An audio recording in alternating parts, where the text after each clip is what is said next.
see somebody in serious financial debt is because they didn't recognize it when they should have, and they didn't act when they should have. Yeah. They postponed, hoping things would get better, and they just got steadily worse.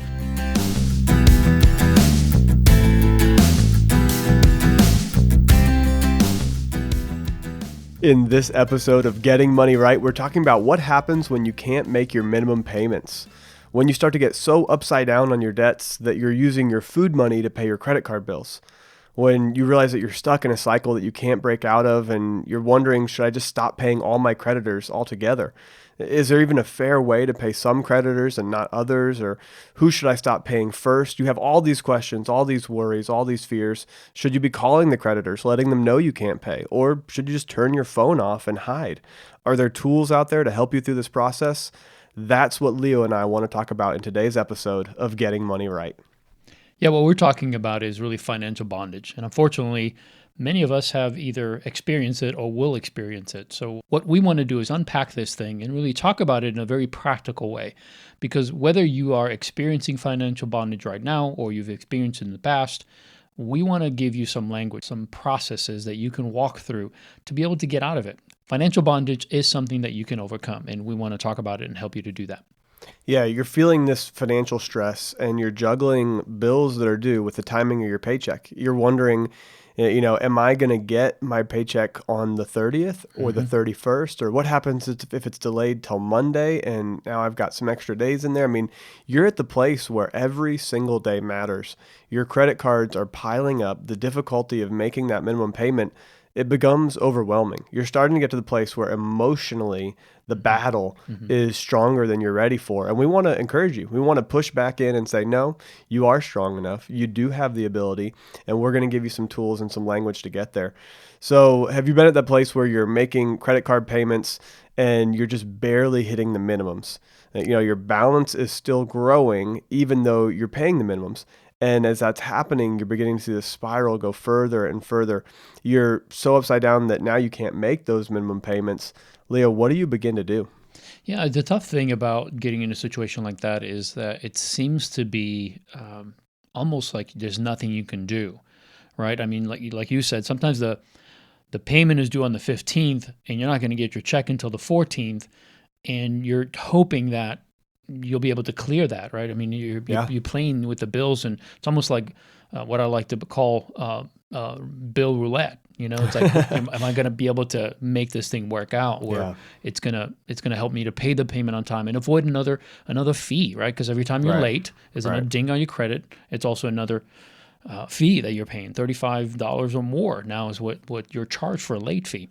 And I think for many people that are caught in this situation, it's almost like there's no clear way to get out of it. And I know I felt that way when I was in that situation, where it seemed like no matter how much I made, no matter how hard I tried, even trying to make more than the minimum payment, it seemed like I never could quite get a handle on it. It seemed like the debt was going in the wrong direction, even though I was really focusing on it, but yet there was something missing. And I think this is something that we want to unpack, is how do we first of all get into the situation? How do we get to the point where the debt is growing and the minimum payments are getting harder and harder to make? Because unless we answer that question, then no matter how we tackle this situation, we're really not going to get to the root of the problem. Right. And I remember a financial counselor that taught me about managing money. He would say this to the people that would call into the show and ask, should I pay off my credit card with a lower interest rate? Should I consolidate? Should I take out a loan out of my home? And he would always say, have you taken care of the real problem? And they would be like, well, what do you mean? And he would say, how did you get into the credit card debt in the first place? And I think most of us will let ourselves off the hook by saying, well, it was Christmas, or it was an unexpected emergency. It was things like that. But honestly, in the years that I've counseled people and I've looked at their debt and asked them plainly, where does this debt come from? And we're talking debt that sometimes is as high as $40,000, $50,000 of credit card debt. Now, hopefully our listeners are nowhere in that. That is my hope, my prayer, that it's not anything like that. But it doesn't matter if it's $5,000 or $40,000. What I found through my counseling is that most people have credit card debt, but it's not for basic needs. It's not because they had to feed their family. It's not because they had to take care of an emergency. Most of the time it was frivolous spending. Sometimes it was buying something that they could have waited for but didn't want to. and they could make the minimum payment, so they did it.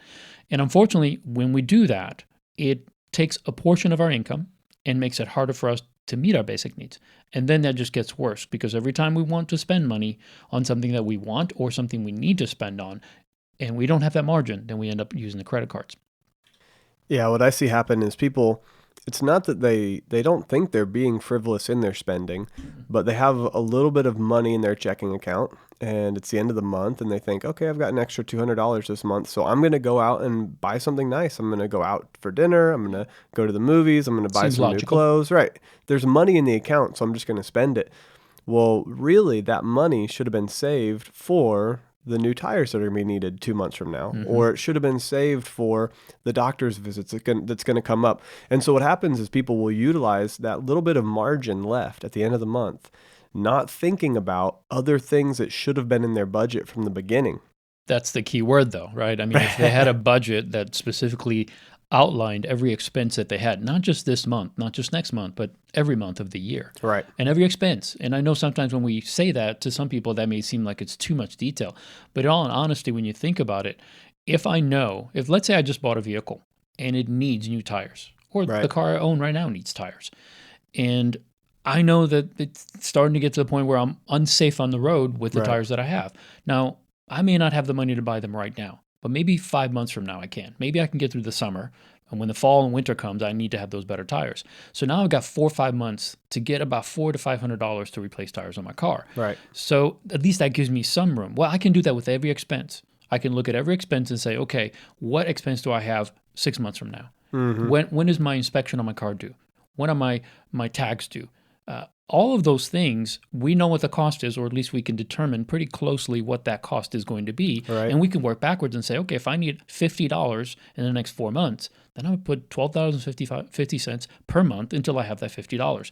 And that's really what we're talking about is when we budget, we're actually taking every expense and we're giving it an amount, a monthly amount, and setting the money aside every month. Whereas when we don't budget, then whatever money's left over, we think, oh, it's free money. It's extra money, so I can use it. And Right. unfortunately, because we're not providing the other things, those things become emergencies when they should never really qualify as emergencies because they're things that are going to happen. It's just a matter of when. Yeah. Yeah, I see this come in kind of three different ways for three different income types. And any one of these can apply to all three, but let me give you three quick examples. One, you have somebody who earns $30,000 a year and they never took the time to go look at the budgeting tool and look at what the guideline was for their housing. Mm-hmm. And so they got housing that seemed reasonable to them, maybe at $1,000 a month or $1,200 a month. And they thought, well, I deserve this because everybody else I know has a $1,000 apartment or $1,200 apartment. And they thought it was appropriate, but really their lifestyle for housing should have been about $500 or $600. And maybe they needed to be renting a room or living with a friend or family member for a couple of years and saving. Mm-hmm. And so just the housing lifestyle was beyond. And so that caused them to use up all their margin. And now they have no room for those unexpected expenses. And they say, well, it's an emergency. This couldn't have been planned, but it was when they bought the housing that got them in trouble the first time. Right. The next group would be somebody in that $50,000 to $80,000 a year income range. And that's just what we talked about. That family that has a little bit of money left in their budget at the end of the month and they spend it thinking it's free spending money, but it's because they didn't put a plan in place. Mm-hmm. And because they don't have that plan, they're not thinking about Christmas. They're not thinking about the new tires. They're not thinking about car replacement. They're not thinking about the doctor's visit or the orthodontist. And because of that, 2-3 months down the road, oh, now we owe $1,000 to the orthodontist. We never could have anticipated this. But for the past 5 months, we've had $200 of margin, but we spent it on fun stuff instead of planning for this. Mm-hmm. And then the final person is that person that earns $100,000 a year and they're doing really well financially, but there's just kind of this, oh, well, what's an extra $80 a month, an extra $1,000 a month? If I swipe the credit card and I buy this thing, I buy a little bit nicer vehicle or a little bit nicer, I'm going to go out and buy a pool and put it on credit. And they add just a little bit of extra lifestyle Mm-hmm. over time. Yep. And $1,000 here, $1,000 there, 2 or 3 years in, and they're looking at $20,000, $30,000, $40,000, $50,000 of debt, and it's just lifestyle creep. So there are three different ways where this creeps in, and any one of those can attack any of those individual people. But that's where I've seen it on those different income scales. Yeah, how we get into the bondage is different depending on how much money we make. It depends on our choices, even our financial prowess. Maybe some of us have more education in the area of money and some less. So it's not that some are bound to be in bondage and some are not. Right. It's just that, again, we've talked about this, and this is the reason why we have this podcast on. We're trying to educate people in a topic that's very rarely taught, right? I mean, personal finance is just not taught. And it's our passion to do that, to help educate people, because some of these things that we get caught up in, it seems like it's something that we should figure out, but it's really not an easy thing. We had Russell on a couple of weeks ago talking about the emotions of money. Yeah. And we have to understand that it's not just logic. Mm-hmm. Money and our emotions are tied together. It's based on needs, wants, priorities, values.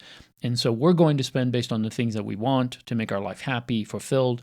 And sometimes we go beyond that when we don't have a plan. So financial bondage happens that way. So how do we get out of financial bondage? That's really the important thing, is how do we get out of it? Right. So first you have to recognize that you're in bondage. Mm-hmm. You have to understand what you can and what you cannot do, because you may be thinking you can make all these payments, but really, when you look at your basic needs, you may begin to realize that you can't make all the debt payments, and that's where it becomes very tough. It's not really a matter of what you want to do. Once you've realized it, hey, I'm in financial bondage, I want to make all my payments, but you realize that maybe you can't. So nobody wants to be in this position of not being able to pay their monthly bills, but you've got to be able to recognize that and accept when you're in that position. Mm-hmm. Now, when you first recognize that financial bondage, there are a few things that you can look at and say, okay, maybe I can use some of my human capital, my personal resources of time and energy and skill to go take on an extra job and go attack this debt. But maybe you're at the place where you've maxed out. Mm-hmm. Maybe you're already working 50 plus hours a week. There's no room for an extra job in your lifestyle. Now, when I say that, maybe you've got family. It's not lifestyle, but season of life. Yeah. You've got several kids. You've got different things moving.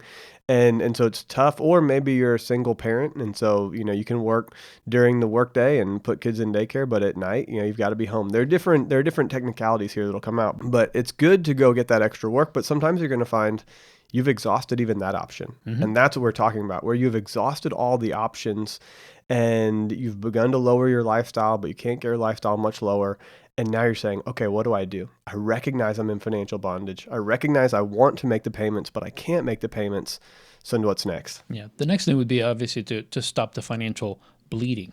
I think the most important thing is, once you understand that there's a problem, is to clearly identify how bad is this problem.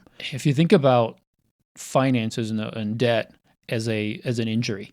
Yeah. If you're injured and you're bleeding, and let's say you cut a main artery, you've got literally seconds to stop that bleeding before you bleed out and die. Right. At that point, you're not really concerned about whether you're taking your vitamins, whether none of that matters. What matters is saving your life. And I think sometimes, in fact, I see this over and over again. When I see somebody in serious financial debt, is because they didn't recognize it when they should have, and they didn't act when they should have. Yeah. They postponed, hoping things would get better, and they just got steadily worse.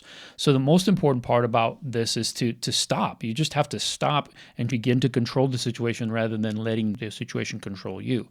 And most people who get into debt, because they act too late, they're going to be in a position where they can't pay, or they're not going to be able to pay everybody. Right. But more than likely, they're not going to be able to pay everybody or nobody at all. Right. And when you're in that position, you have to embrace the fact that, okay, I didn't want to get here. This was not part of the original plan, but I have to do something. I have to take drastic action in order to stop this. Just like the bleeding, I have to stop it. Otherwise, I'm going to die. Right. Well, in this same case, if you don't stop this, it's only going to get worse. And the worse it gets, the harder it's going to be to get it better and to fix it. Yeah. Yeah. And making it worse would be, okay, I know that I can't afford my credit card debt.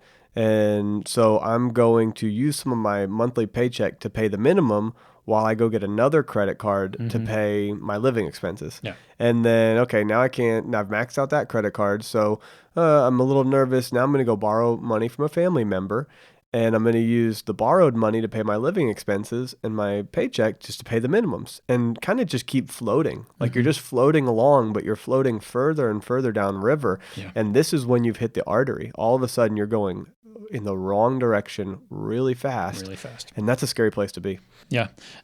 I think that the most important part of this journey is once you have recognized that there is bondage, once you have stopped and analyzed to look and say, okay, what do I need to do? How bad is this? Then you begin to start to take action. And that action has to include looking at your whole situation. You have to look at what are my needs? Because at that point, it's no longer what do I want? It's what do I need to do? Right? It's basic needs. So you're going to talk about, I think you'll mention this in a little bit, about the four walls of our financial house. So, but it's basic needs. It's the things that we need to live. And then you have to prioritize saving, because what got us in this situation in the first place is that we didn't have any margin. We didn't have anything to draw from in order to take care of potentially an emergency, or even to spend on the things that we wanted to. There was no money, so we used credit. Yeah. And that credit just took more and more of our income away. That got us in this situation. Yeah, I think that's important to start with those basic needs, and let's dig into them. You need to have food every day. You need to eat and have water. And so food, now needs versus wants. Water versus sparkling water, or tea or whatever. Or tea or Coke, right? I mean, where's water? Depending on where you're at. Food, clothing. Most people living in the United States have multiple clothing outfits. Yes. And so most of the time you can live on your current clothing for quite a while. But you do need clothing, especially if you're looking for a job or you're currently employed. Yeah. You need to present yourself well. Absolutely. Shelter, and then transportation. Now, when you first realize that you're in this unbelievable situation and things are going the wrong way and you've basically cut a financial artery, I think that as far as shelter comes, it would be amazing for you to get pretty drastic in the way that you change where you're living.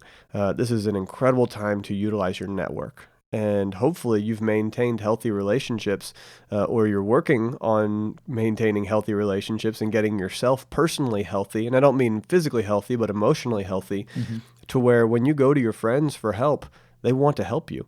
They want to open up a door and say, hey, you can live in an extra room for a while. You go back to family and say, hey, can we live in the basement? Can we live in the attic? Can we live, where can we cut spending dramatically? Maybe it's sharing a house with a brother, a sister, a cousin, or maybe it's just going from a 2-bedroom apartment to a 1-bedroom apartment. Yeah. Or, going from a big home to a much smaller home. But start with food, clothing, shelter, and transportation. You'll need transportation to get to and from work. If you've got these things in place, that's where you want to put your monthly paycheck. That's where your income goes, because then you can begin to put a little bit of savings together, which is that next step, which will allow you to say, okay, now I can start to address some of these debts. Now I can start to go back to these creditors and start talking again. All right, so then the last step is to prevent future indebtedness. So use a budget to direct all spending decisions. This is really, really important, because what gets us into a mess is that we don't have a good plan. We're making decisions that are putting us into bondage because we're taking on debt that we can't afford or eventually can't afford. We need to also stop using credit cards. So the only way you're going to get out of debt is if you stop using credit cards, right? The only way you can pay credit cards is to stop using them. You can't continue to use them while you're paying them down. You're defeating it. Cut them up. It just up. doesn't make sense, right? Yep. And then use cash for hard to control areas. We talked about some basic needs. Food is a need, but understand that it varies. We've talked about this before in other podcasts, how I can spend a lot more than maybe somebody else on food. And really, when it comes down to basic need, is whatever keeps me alive. And so there's a variance there, a great variance. I can spend a lot or I can spend a little. When I'm in a situation like this, I have to be able to sacrifice. If I'm asking my creditors to understand that I can't pay them, then I better not be buying food that's expensive. Yeah. Not unhealthy, but just expensive, right? So everything that I do should be to conserve and be frugal and do the best I can to get my situation under control so that I can maximize that surplus that I'm going to build so that I can eventually tackle that debt. Yeah. right? And build the savings. We're going to do all that, but it's got to be done in that order. Right, because one of the next steps that we're going to talk about is putting together this one-page budget that you communicate with your creditor. Hmm. And if your creditor sees that you are living extravagantly on food, transportation, Yeah. housing, and clothing, then they're going to be upset and they're Yep. going to push you into really bad places really quickly. So you're Well, they're here just not going to showing. cooperate with you. Right, exactly. They're not going to be sympathetic to your situation if they see that you're spending a ton of money in the wrong places. Exactly. So let's talk about dealing with that existing debt. And the first thing that you need to do is just put on the work gloves. Yeah. This is going to take some time. It's going to take some energy. You're probably want to just sit down and breathe in slowly and breathe out slowly. Take a moment to say, okay, I'm going to dig in and fight this thing. Don't try to pass your problems on to someone else. Hmm. You put on the work gloves and you go fight it. Bankruptcy is not the answer. There's not an easy, fresh start to this. Even No. bankruptcy takes a ton of work, is expensive, and a lot of the time you can deal with it yourself. Every now and then, your creditors will force you into bankruptcy. But most of the time, you can go to them and work with all your different creditors, show them your budget, show them your plan, and they will work with you as you go through this process. So now you need to know how much you can pay towards your debt. And this is where the budget comes into place again. Hmm. You know, how much is coming in, how much is going out in the basic categories. Once you know how much is left at the end of the month, you can create a plan that clearly defines this is how much I can pay towards debt. Hmm. And that could be towards minimums or it could be on a prorated sheet. So if you don't have that budget in place and if you're not taking into account all of the quote unquote unexpected bills like gifts, transportation, housing repairs, various things like that. If you don't have that in place, you won't actually know what you can put towards debt each month. So when we go towards your debts, now we're going to say with this extra margin, my priorities are going to be my needs. That would be like my mortgage and my car payment, food, clothing, shelter, transportation. Right. Then savings. This stops you from taking on future debt. So we're actually telling you that before you go pay the credit card, you need to pay yourself a little something. Hmm. You need to put some money into a savings account so that as you begin to talk to your creditors, if one of them offers you a deal, you have some money in savings. Or if anything unexpected comes up because you haven't quite gotten to the place where your budget is so strong that you don't come across unexpected things, at some point you will get there. At some point you'll have everything planned into your budget that almost nothing will surprise you. Right. But that can take 90 days to a couple of years to do that. And Yes. so it's okay, for the first few months to have some savings just to be ready for those quote unquote unexpected things. Yeah. And Hey, now we're doing debt repayment. Yeah, let me just chime in here for a second because this is a temptation I think that a lot of folks have. They're under this pressure of having to pay, but they now recognize maybe for the first time that they can't quite make all the payments. And in their mind, they've got this, well, in their heart, I think they've got this battle that's going on. I'm going to have creditors calling me. My credit's going to be shot. And how can I save that? How can I get to a place where I can do everything that I need to do? And the reality is, this is part of the recognizing that there is financial bondage, is that you can't do everything. So the temptation to save and to pay the credit card at the same time sometimes is not a realistic one. So we have to prioritize savings because I think too many people are so eager to get the debt under control that they're making not just a minimum payment sometimes, but extra payments. Right. But unfortunately, they don't have it. They just don't have the money to do it. They'll pay $200 on a minimum $50 payment, thinking I'll get ahead of it and I'll be able to pay this down. But because they're leaving themselves short in their own budget and in their savings, now they're opening themselves up to borrowing again because they're not going to have the money needed for their needs and to save. So it's a cycle. People think, well, if I just pay it down, then I'll have the money to be able to. No, you have to first get the situation under control. You have to build the savings at the risk of not being able to pay the credit cards. Right. Because if you don't build the savings, then the credit cards will be an absolute necessity for you.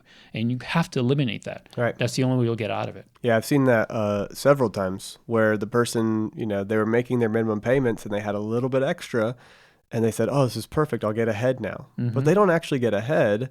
What they need to do is set that into a savings account. And I would say do that until you have at least $1,000 in your savings account. Minimum. That would be kind of the baseline starter emergency fund. But over time, and depending on if you've got kids and your family situation, you may want to bump that up to 2 to 3,000 before you start putting extra on those debts. Because the most important thing is that you've got the emergency fund. Because if for some reason you have to move out quickly, well, you need $1,000 to help look for that next place. You need $3,000 to handle braces while you're looking for the next place while the tires are being replaced. I mean, this is important to say, okay, I'm going to allow the credit cards to kind of grow over here while I get the savings in place. And then we're going to go attack the credit cards. Yeah. Yeah, it sounds somewhat counterintuitive because we're trying to get the situation under control. So on one hand, we're looking at the debt and the debt's growing. And if we're not making the payments, then the fees are adding and the interest is adding. So it almost seems like it's going in the wrong direction. And honestly, it does get worse before it gets better. And this is going to be somewhat controversial for some folks, but here's the reality. Most of the people that I've counseled have been paying credit card debt for 15, 20, 30, 40 years. So they've been paying interest at 19%, 18%, sometimes over 20% for years and years and years.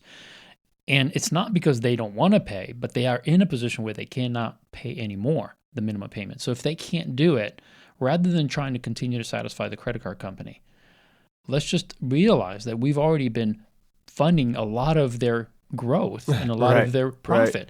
Now, I'm not saying it's right to borrow and not pay.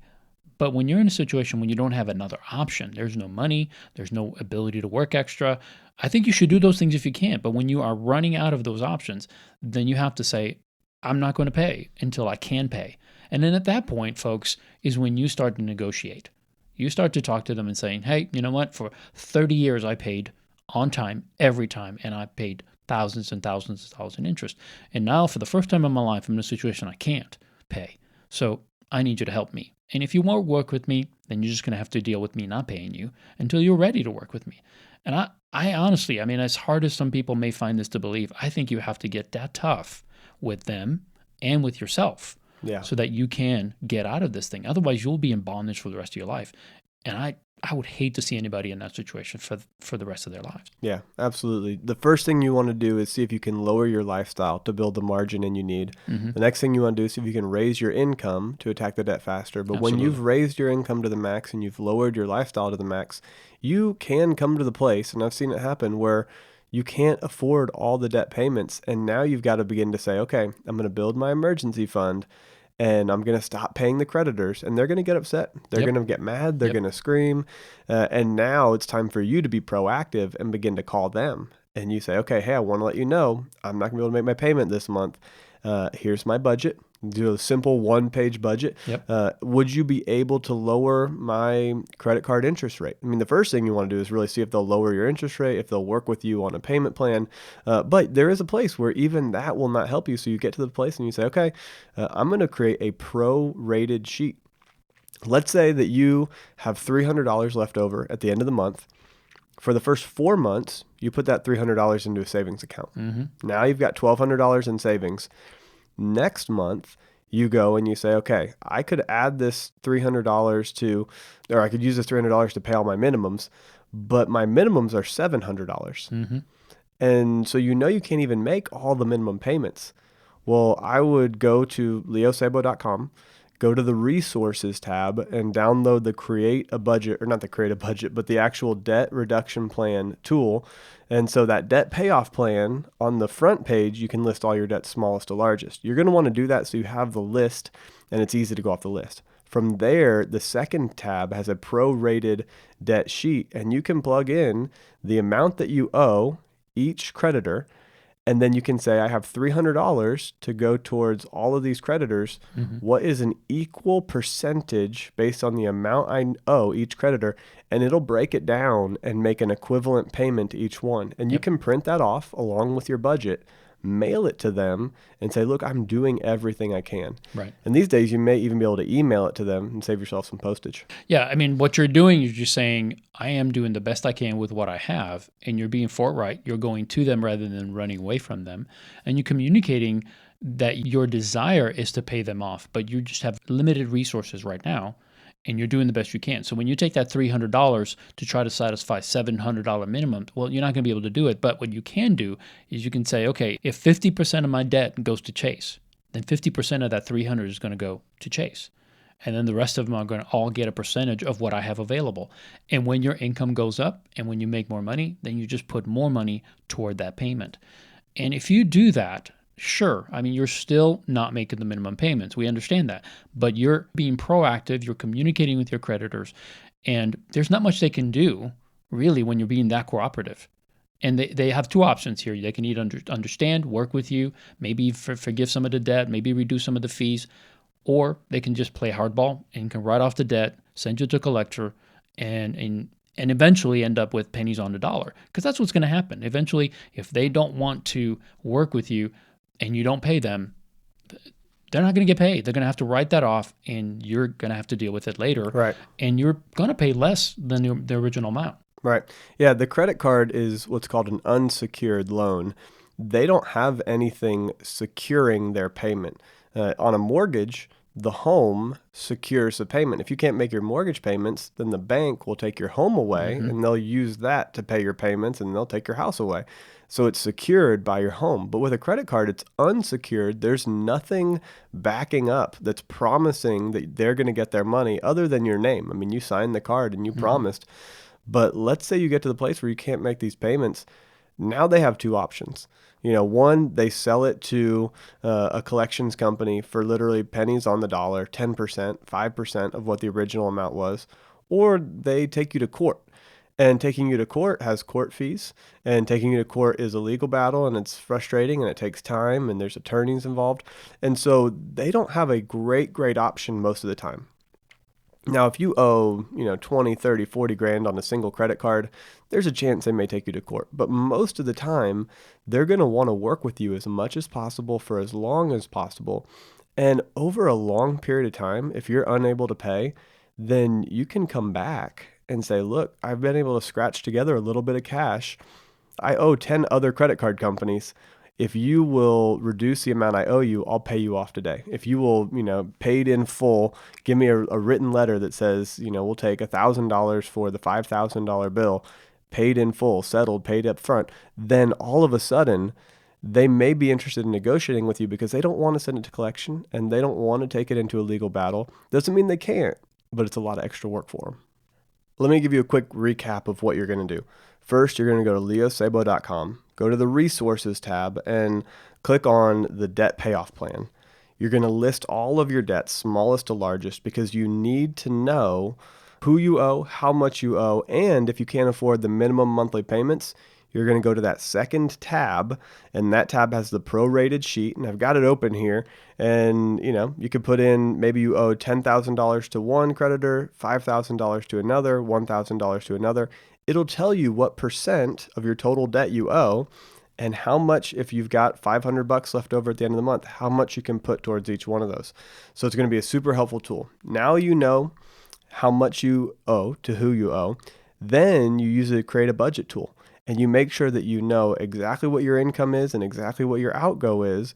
And one of the best things you can do is lower your lifestyle expenses to the absolute minimum and raise your income wherever possible to squeeze out as much margin as possible. Get that $1,000 emergency fund moving as quickly as possible, maybe bring it up to $2,000 or $3,000 depending on your family size. And now you begin to go attack those debts. You lay out those debts smallest to largest. As before you even go to attack them, I would probably go to annualcreditreport.com, download your credit report from the three carriers. You've got TransUnion, Equifax, and Experian. Download it from those three credit reporting companies. And that way you can see everyone that you owe, because sometimes you'll miss someone. Sometimes you'll miss something from 5 years ago, 10 years ago. You don't want to wake up the really old ones until you've dealt with some of the more current ones. Because if you wake up something that's past the statute of limitations and you start paying on it, now all of a sudden they're asking you for more money just because you were offering them something. So you want to begin to just clean these up one at a time, saying, hey, I've scratched together $1,000. I know I owe you $10,000, but what can we do together on this bill? So begin to work this plan. And it takes time, it takes energy, but I wouldn't hire somebody else to do it for you, because now you're paying them to do the dirty work when really you need to be digging into the details and cleaning this up so that you don't fall back into it in the future. Well, we hope this episode has been helpful for you. If it has, would you please rate and review our podcast. You can subscribe also to our podcast on iTunes or your Android device, so that's easier for more people to find and benefit from this podcast. You can also share this podcast on your favorite social media platform. And please, while you're there, let us know how we're doing. Connect with us and let us know how we may serve you better. And you can also find the show notes to this episode, more content, and the links to the resources mentioned at leosabo.com. We look forward to having you join us next time so that together we can keep getting money right.